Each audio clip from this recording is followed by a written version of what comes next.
your girl Wildflower of UGS Music, and I just wanted to come on here and talk to you guys today, how I always do, but today about Doja Cat and just everything. I, like many, got onto her with the Moo Moo song. I know people knew her before that, but many people didn't. I think the song that actually put me onto her is Juicy. I didn't care for too many songs on her first album, Amala, though, but there are a few songs I downloaded. Then her second album, Hot Pink, I downloaded another 3 songs.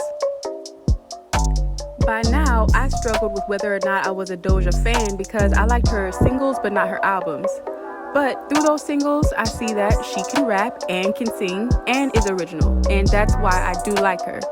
I also like that she's weird, she's herself. I can appreciate a quirky girl. And another thing I want to say about Doja's music is I like her rapping better than I like her singing, for sure.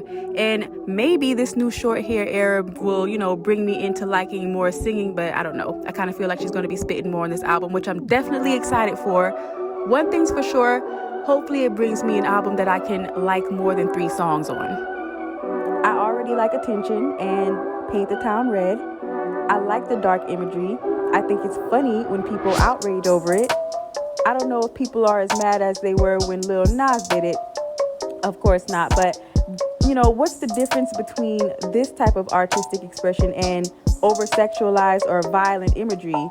None of it is of God, but the ones that may show a different belief get scrutinized the most, Meanwhile, the people who are so mad are liars, adulterers, envious, gluttonous, and so on in their own lives, never representing God with how they carry themselves, but got the nerve to scrutinize this type of art. These people could very be connected to God in their real lives, we just don't know. Anyway, she's a devil. She's a bad little bitch, she's a rebel. And that's why people are mad. She's not all you expect her to be, and she wants you to be okay with that. Another thing that's got people mad are these rants towards her fans, like from Doja Cat towards her own fans. I'm sure you've seen the stories about her telling people to unfollow her and defending her alleged sexual abuser boyfriend. Interesting, what else is interesting is, okay, you know how black men in the music industry who pander to black women in their art but date and or impregnate mostly or only white and exoticals get some sort of backlash? Well, I kind of feel like Doja Cat is kind of like that. Like, she's always referring to men as niggas in her songs because she's black enough to do so, but dates white men, which I don't care, but I'm just saying I wonder if the backlash isn't there because she's biracial and they feel like, oh, well, she's half white, so, but the thing about it is that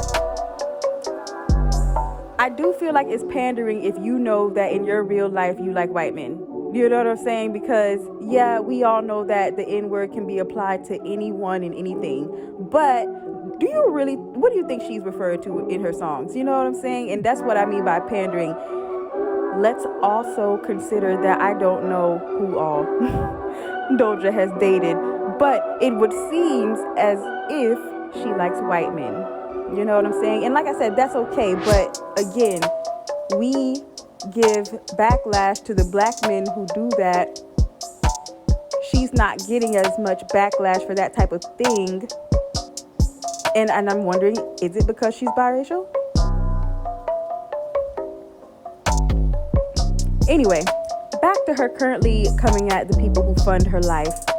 Okay, so she absolutely has a point about people being too invested in her life and anyone they don't know. You can definitely be a fan and not a stan. I don't even think today's kids know the true concept of stan because they probably don't know the original Eminem song. Either way, some of her fan pages have since shut down along with her losing followers, which she still has a buttload of followers, so even though a lot are gone, does it really matter like that? The thing about it, though, is some people are just followers. That's their role right now, and those people push her to the level of fame that she is. Yeah, some of them spend way too much time commenting, and paying attention to you, and I guess, giving opinions about your life and things like that. But why not just be humble, I wonder? It makes me question how thankful Doja Cat is for where she is. The sad part is she can act this way, but I don't think that it'll have a real effect.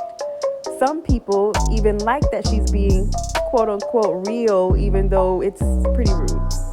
The real test is when the album drops and how it does, which, like I said, I don't think much of anything will happen. So what do you think? Do you think Doja should humble herself and be thankful, or do you think that she's it wrong for how she's coming off? Do you dislike the dark imagery too, or are you nonchalant about it? Let me know down below, please, and subscribe for more.